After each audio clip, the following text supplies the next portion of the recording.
Hay muchas historias de abducciones, la mayoría son de personas individuales, como el caso de Travis Walton o el mismo de Linda Napolitano. También las hay de casos de parejas, como el caso de Betty Bunny Hill o el de Pascagoula, Mississippi, con Parker y Hicks.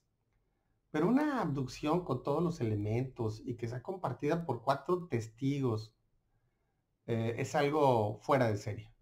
Hola, soy Basilio Cod y voy a compartirles una gran historia que marcó la vida de 4 jóvenes y quienes encontraron apenas un poco de alivio cuando por fin pudieron conocer lo que en su traumática experiencia les habían hecho en contra de su voluntad los seres más horribles que hubieran visto. Durante algunos años, Jack Wiener empezó a tener pesadillas recurrentes que le inquietaban sobremanera. Despertaba durante la noche en su cama al lado de su esposa, sumamente agitado, sudando, con mucho miedo y con la sensación de haber sido ultrajado sin poder haber hecho nada al respecto para impedirlo. Todo esto se dio hasta que en 1988 se entera que su hermano gemelo Jim contaba elementos muy similares también en algunas pesadillas recurrentes durante mucho tiempo, y todo a raíz de un accidente que tuvo que le provocó convulsiones. Y al poco tiempo después de que iniciaron las convulsiones, pues vinieron las pesadillas. Ambos decidieron hacer algo al respecto. Uno de los elementos comunes a la hora que estuvieron compartiendo sus pesadillas era que ambos veían en esas pesadillas a 2 amigos que habían conocido muchos años atrás en la escuela secundaria y que también habían estudiado juntos en una escuela de artes. Estos 2 amigos de los gemelos eran Charlie Falls y Chuck Rack. Ya atando cabos con este dato en común de los otros 2 amigos, recordaron un viaje que habían hecho juntos hacía 12 años antes, precisamente en la época en la que eran estudiantes de artes en el Colegio de Artes y Diseño de Massachusetts, por lo que buscaron algún tipo de ayuda para identificar las causas. Después de asistir a una conferencia sobre el fenómeno de los ovnis impartida por el investigador Raymond Fowler, Jim Weiner lo contactó y le relató lo que entonces recordaba de su historia. Raymond Fowler llegaría a ser el director de investigaciones de la prestigiada organización civil, la MUFON, Mutual UFO Network, que investiga ovnis, con base en West Ham, Massachusetts.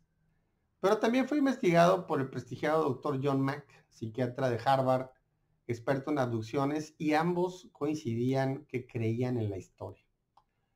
Lo que siguió entonces fueron las sesiones individuales de hasta 3 horas en las que, bajo regresión hipnótica, se fueron develando, dilucidando los detalles de su experiencia, la cual después, ya después de haber terminado las sesiones, pues serían sometidos a la prueba del polígrafo o detector de mentiras y se les pedirían dibujos a mano de las experiencias, los cuales estos dibujos, al ser elaborados por estudiantes de arte, pues eran sorprendente y dramáticamente iguales, hasta en algunos detalles muy específicos, como por ejemplo la descripción de los seres y los procedimientos a los que fueron sometidos por parte de estos dentro de la nave.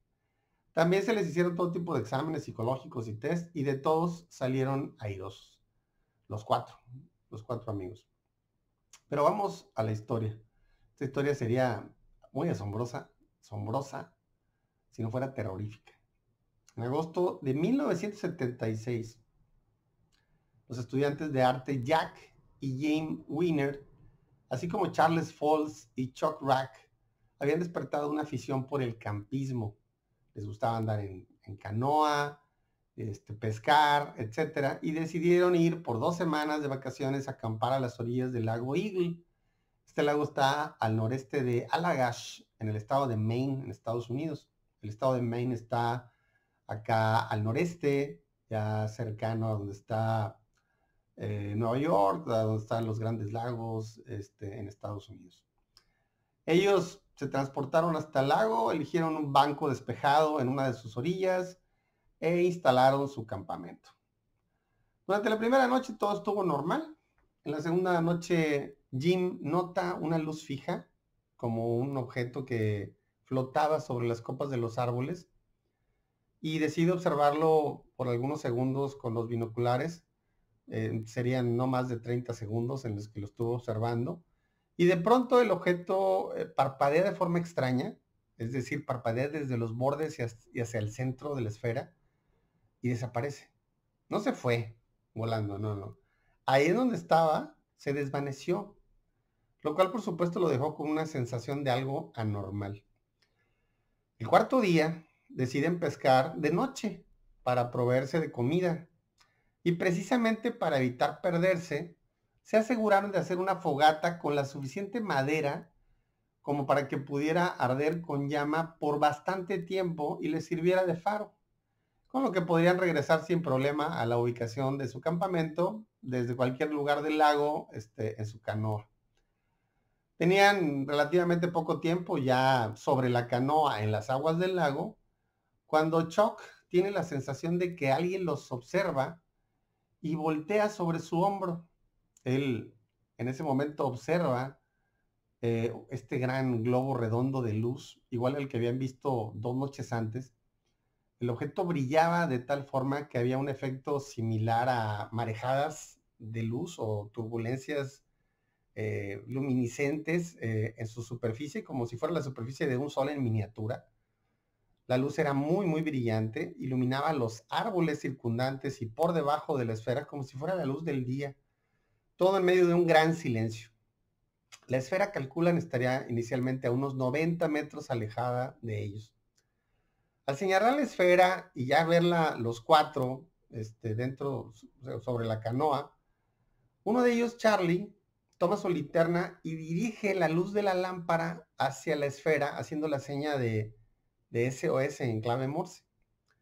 Al instante, el objeto se acercó lentamente hacia ellos. Por supuesto que esta acción los llenó de temor y empezaron a remar como locos hacia la orilla de la forma más rápida que podían, sin perder de vista la esfera que les seguía.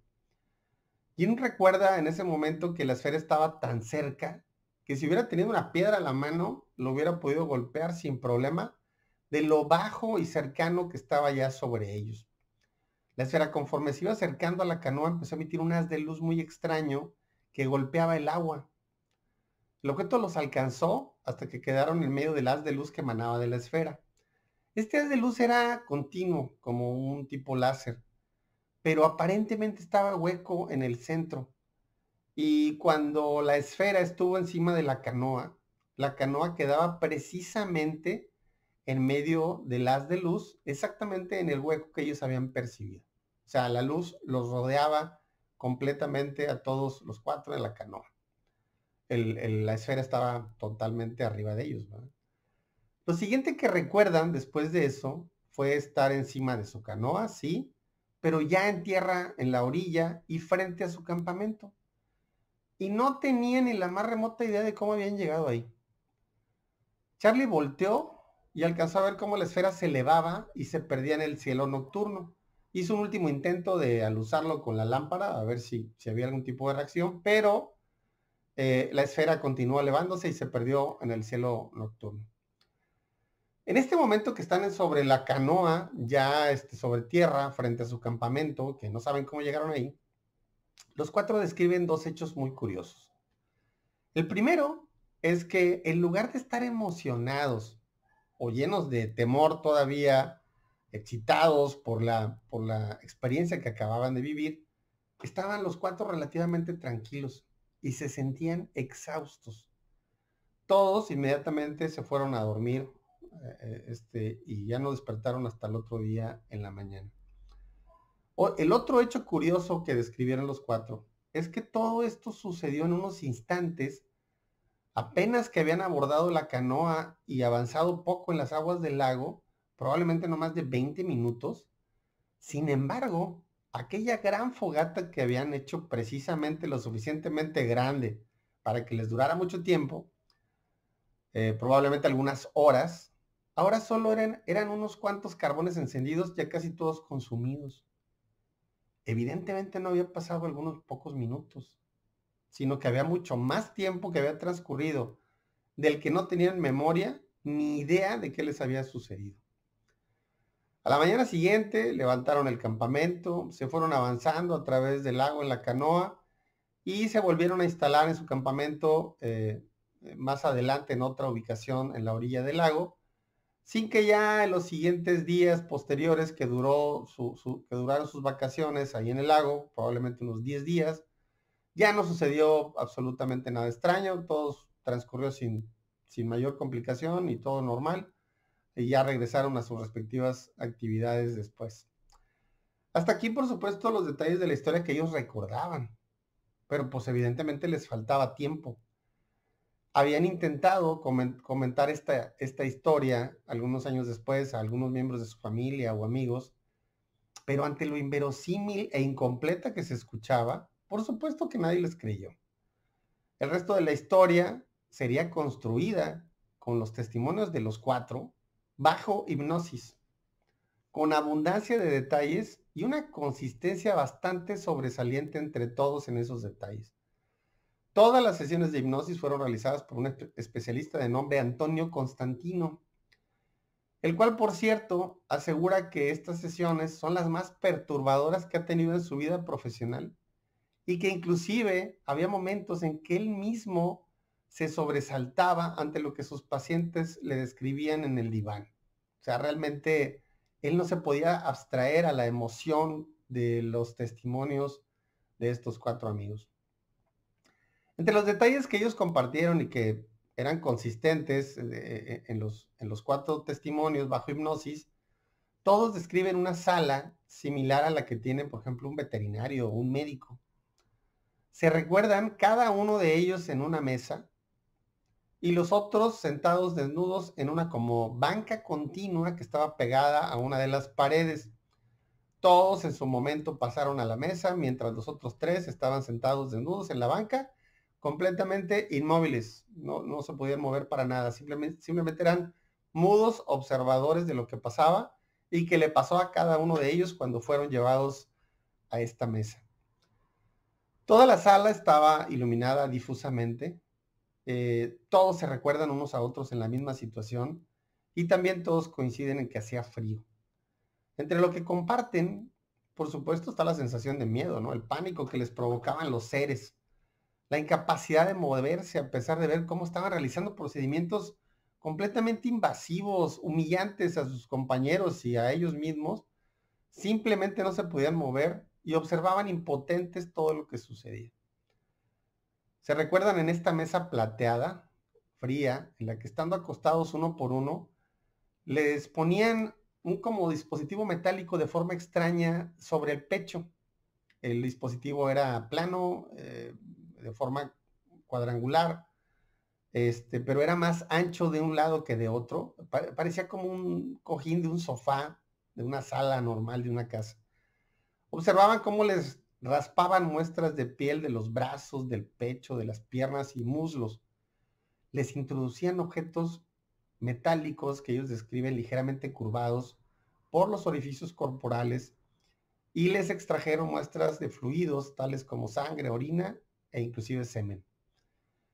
¿Quién pensaba que ellos no deberían de estarle haciendo eso a la gente mientras presenciaba lo que le hacían a sus compañeros? E inclusive sentía tanta ira y pánico que tenía ganas de estrangularlos a los seres. Ya recuerda que en un momento la cara de uno de los seres estaba precisamente frente a su cara y se resistía a verlo. No quería saber lo que ellos querían hacerle a ellos, ¿verdad? Recuerda que le metían mensajes en su cabeza que le decían que no tuviera miedo, que solo hiciera lo que se les pedía. Ese mensaje, y cito lo que decía Jack, dice, haz lo que decimos, solo haz lo que decimos. Cierro la cita, ese mensaje hacía eco en su cabeza. Charlie, por su parte, recuerda que al estar observando todo parecía una pesadilla y deseaba intensamente que se acabara esa pesadilla y poder regresar a la canoa. Era lo único que pensaba. Chuck describe lo que le estaban haciendo a Charlie en su momento. Cuando le introducían estos dispositivos metálicos, Charlie echaba la cabeza hacia atrás y hacía muecas, como si hubiera un olor insoportable o le estuvieran causando mucho dolor. Y Chuck solo podía observar impotente lo que le hacían. No podía hacer absolutamente nada mientras su compañero, su amigo se retorcía y hacía muecas de dolor, ¿no? Todos describieron el objeto como esférico con luz propia, que como les dije se movía en su superficie como un flujo líquido, con tonalidades que iban del blanco al rojo y luego al verde, aparentemente sin un orden establecido. Y todos calculan que mediría alrededor de unos 24 metros de diámetro, lo que es bastante grande. ¿Sí? 24 metros es un tamaño bastante grande para una esfera, ¿no? Imagínense, por ejemplo, pues una casa de 4 pisos probablemente, por decirlo menos, ¿no? A lo mejor más. 24 metros es bastante. Respecto a los seres, todos los describen con los mismos detalles. Eran pequeños, grises, tenían una cabeza grande y calva, tenían unos grandes ojos que ninguno de ellos olvidaba.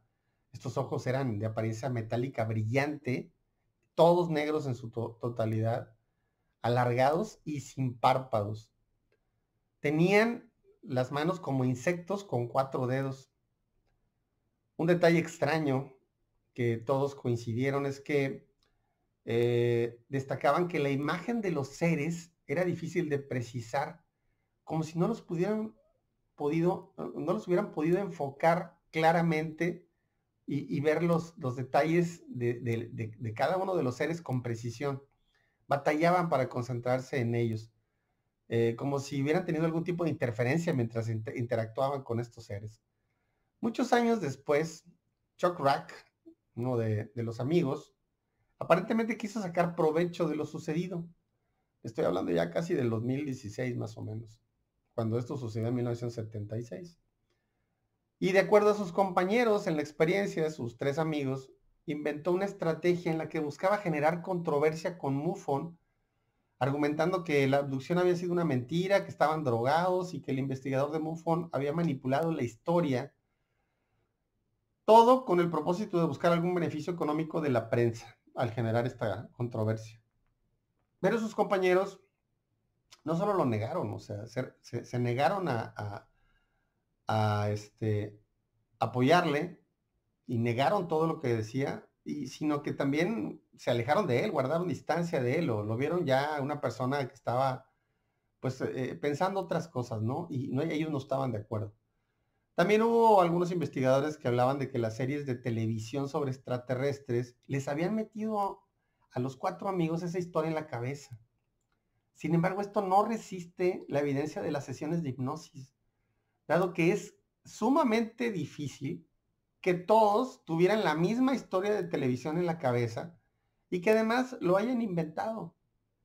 Pues esto es poco probable, porque los detalles eran demasiado consistentes, ¿sí?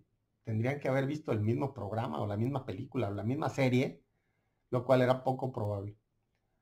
Como dijo Charlie Foltz en algún momento, ya después de que les habían cuestionado, pero pues al final tanto los investigadores de MUFON, bueno, el investigador de MUFON como John Mack, les creían que era realidad lo que ellos habían vivido.